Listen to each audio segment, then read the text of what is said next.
कांग्रेस की tool kit को लेकर जो संबित पात्रा ने खुलासा किया था उसमें अब ट्विटर ने भी कांग्रेस का साथ दे दिया है, ऐसा लगता है। और अब ऐसा लगने लगा है कि कांग्रेस की टूल किट में ट्विटर भी उसका साथी है, क्योंकि ट्विटर ने एक ऐसा काम कर दिया जो ऐसा लगता है कि कांग्रेस का कोई साथी ही कर सकता है। जब ऐसा मामला चल रहा हो कि बीजेपी ने बाकायदा प्रेस कॉन्फ्रेंस करके एक टूल किट का खुलासा किया कि किस तरह से मोदी सरकार को बदनाम करने के लिए कांग्रेसियों ने बाकायदा एक लेटर हेड पर एक गाइडलाइन बनाई लोगों के लिए और पत्रकारों के लिए और अपने कार्यकर्ताओं को उसको प्रेषित किया, जिसमें लिखा था कि आपको किस तरह से कुंभ मेले पर सवाल उठाना है लेकिन ईद पर चुप रहना है। इसी तरह आपको नदी में बहती लाशों पर सवाल उठाना है लेकिन कांग्रेस राज्यों में कुछ नहीं बोलना है। इसी तरह मोदी को सवाल उठाते हुए उन्होंने कई सारे उस टूल किट में सलाहें दी थी और सरकार को बदनाम करने की एक साजिश का खुलासा संबित पात्रा ने किया था। उसको लेकर संबित पात्रा के खिलाफ कांग्रेसियों ने एफआईआर दर्ज कराई और ये कहा कि ये सब नकली है, फर्जी है और ऐसा कांग्रेस ने कोई भी टूल किट तैयार नहीं किया। ये बात अलग है कि ना तो एफआईआर कराते समय कांग्रेस ने कोई सबूत थाने में दिए हैं और इसके बाद एक मेल उन्होंने ट्विटर को भेजा कांग्रेस ने और ये कहा ट्विटर को कि क्योंकि संबित पात्रा, स्मृति ईरानी और जेपी नड्डा, इन लोगों ने ट्विटर पर इस जो प्रेस वार्ता है और कांग्रेस का जो लेटर हेड दिखाते हुए जिसको फर्जी एक टूल किट बताया है, इसको लेकर ये ट्विटर को कार्रवाई करनी चाहिए क्योंकि ये फर्जी था और इस फर्जीवाड़े में ये कांग्रेस के जो लीडर हैं इनका अकाउंट परमानेंट डिलीट कर देना चाहिए क्योंकि इन लोगों ने कांग्रेस के बारे में भ्रम फैलाया है। यहां भी कांग्रेसियों ने जो ट्विटर है उसको मेल भेजते समय कोई ऐसा प्रूफ नहीं दिया, केवल एफआईआर की कॉपी साथ में दी थी, प्रूफ कोई नहीं दिया जिससे यह सिद्ध हो कि जो संबित पात्रा ने प्रेस कॉन्फ्रेंस में खुलासा किया है वो फर्जी है। लेकिन ट्विटर का एक कदम देखिए कि उस संबित पात्रा की प्रेस कॉन्फ्रेंस और जो दस्तावेज कांग्रेस का दिखाया गया संबित पात्रा के द्वारा उसको मैनिपुलेटेड बताया गया और मैनिपुलेटेड उसको बताते हुए मैनिपुलेटेड मीडिया उसके ऊपर वो टैग लगा दिया। आपको बताएं ट्विटर इस तरह के जो भी कोई विवादित चीज होती है और जिसमें मैनिपुलेट किया गया हो कोई वीडियो या फोटो या कोई किसी का वक्तव्य तो उसको वो टैग लगा देता है, उसको टैग लगाता मैनिपुलेटेड। ये जो ट्विटर ने किया है मैनिपुलेटेड टैग लगाना, आखिरकार इतनी जल्दबाजी क्यों? दूसरी बात, जब उसके खिलाफ कोई अभी तक कांग्रेस ने सबूत प्रस्तुत नहीं किए, ना थाने में किए हैं ना ट्विटर को किए हैं, तो ट्विटर ऐसे कैसे कह सकता है कि संबित पात्रा की प्रेस कॉन्फ्रेंस में जो खुलासा उन्होंने किया, जो लेटर वो कांग्रेस का लेटर हेड दिखा रहे थे वो मैनिपुलेटेड है। ट्विटर ने ऐसी ट्विटर के पास कौन सी एजेंसी है जिससे ये जांच कराई कि कांग्रेस का वो जो लेटर हेड दिखा रहे हैं संबित पात्रा वो फर्जी था? तो ट्विटर इस तरह से कैसे किसी भी वक्तव्य को, किसी भी लेटर को या बीजेपी के इतने बड़े नेताओं के द्वारा जो ट्वीट किया गया उनको मैनिपुलेटेड कहकर आरोपित कर सकता है? इसका मतलब यह हुआ कि जब अभी कोर्ट में केस है, एक तरफ कांग्रेसियों ने संबित पात्रा और छत्तीसगढ़ के पूर्व मुख्यमंत्री रमन सिंह के खिलाफ एफआईआर कराई हुई है, कोर्ट में केस जाएगा तब वहां तय होगा कि कांग्रेसी झूठ बोल रहे हैं कि भाजपा ने झूठ बोला। यह अभी फैसला कोर्ट को करना है और जो मामला अभी न्यायालय में गया ही नहीं उसके पहले ही ट्विटर जो है वो फैसला कर रहा है और वो कांग्रेस को क्लीन चिट दे रहा है और कांग्रेस की भाषा बोल रहा है। कांग्रेस की भाषा यही है कि वो उसको पहले दिन से फर्जी बता रही है, लेकिन अभी तक कोई ऐसा प्रूफ कांग्रेस की तरफ से नहीं दिया गया, ना तो थाने में ना पब्लिकली, कि वो ये सिद्ध कर पाए जैसा संबित पात्रा ने प्रेस कॉन्फ्रेंस करके बाकायदा लेटर हेड और उसको बनाने वाली जो सौम्या है उसके बारे में और बाकी सब जो प्रूफ दिए हैं उसका वो जवाब दे सके। अब जवाब दिया नहीं है, लेकिन ट्विटर का ये जो दोहरा चरित्र है ये अब सामने आया, क्योंकि आपको बताएं कि इसी तरह से राहुल गांधी ने एक बार एक फोटो शेयर की थी और उस फोटो में एक पुलिस वाला किसान को मार रहा है ऐसा दिखाया गया था, जबकि किसान को वो डंडा लगा तक नहीं, दूर से फोटो ली गई एक एंगल से जिससे ऐसा लगे कि वो डंडा किसान की तरफ चल रहा है। अब ये मैनिपुलेटेड था, लेकिन ट्विटर ने इस कंप्लेंट के करने के बाद भी, जो उसकी कंप्लेंट की गई और कंप्लेंट करने के बाद भी आपको बताएं कि उसको ये टैग नहीं लगाया जो अब इसने बीजेपी वालों के ऊपर लगा दिया है, मैनिपुलेटेड। तो राहुल गांधी की फोटो मैनिपुलेट की गई, उसको मैनिपुलेटेड नहीं लगाया। दूसरा, अभी हाल का ताजा मामला है कि जब पश्चिम बंगाल के और असम के चुनाव थे, उस समय चुनावी रैली में नरेंद्र मोदी जी, देश के प्रधानमंत्री, कुछ गरीबों को संबोधित करके बोल रहे थे और उसको कांग्रेस की आईटी सेल ने मैनिपुलेट किया और उसको ऐसा बताया जैसे कि वो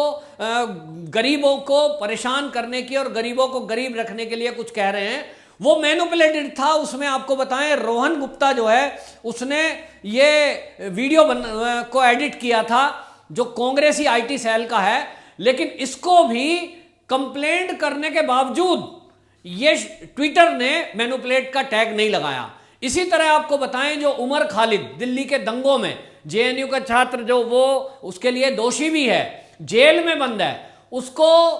वेरीफाइड टैग दे रखा है। इसी तरह दिशा रवि, जिसने किसान आंदोलन को लेकर टूल किट तैयार की थी, बाकायदा उसमें दिल्ली पुलिस में कंप्लेंट दर्ज हुई, बहुत सारी धरपकड़ हुई, उसको भी अभी ब्लू टैग दिया हुआ है। यानी एक तरफ जो देश विरोधी गतिविधियों में लगे हुए लोग हैं, या वो कांग्रेस से संबंधित रखने वाले लोग हैं, या वो वामपंथी दलों से संबंध रखने वाले लोग हैं, उन पर कोई कार्रवाई, कोई टिप्पणी, कोई टैग ये ट्विटर नहीं लगाता है। लेकिन बीजेपी के कोई नेता की या आरएसएस के कोई नेता की जरा कोई कंप्लेंट ट्विटर को कर दे, ये तुरंत उसका अकाउंट और उस पर ऑब्जेक्शन कर देते हैं। अभी पिछले दिनों आप देखिए, जो कंगना रनौत है, उसका अकाउंट इन्होंने जो है डिलीट कर दिया इसी तरह से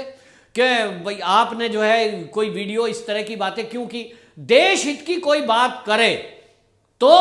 ये ट्विटर को भाता नहीं है। आखिरकार ये ट्विटर भी क्या देश विरोधी लोगों के साथ मिला हुआ है? मैं तो इस सरकार से कहना चाहता हूं कि मोदी सरकार अब इस बारे में एक एक्शन ले कि ये जो टूल किट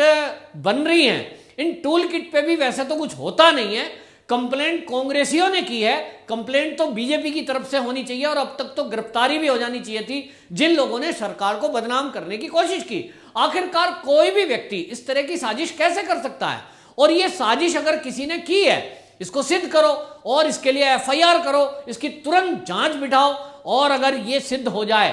कि कांग्रेसियों ने बाकायदा कोई टूल किट सरकार को बदनाम करने के लिए की थी, हिंदू संस्कृति को बदनाम करने के लिए ये किया गया था, तब तो केस बनता है और इनको तुरंत जेल में डाला जाए। क्योंकि जितना लंबा टाइम होता जाएगा, ये लोग अपने मंसूबे इसी तरह करते रहेंगे। कभी किसान आंदोलन के नाम पे टूल किट बनेगी, कभी फिर वैक्सीन को लेकर बदनाम करने के लिए टूल किट कांग्रेसी बनाएंगे या कोई भी बनाएगा। अगर उनके खिलाफ कोई कानूनी कार्रवाई नहीं होती, जो भी देश विरोधी गतिविधि में लगे हुए लोग हैं, फिर उनके हौसले बढ़ते हैं।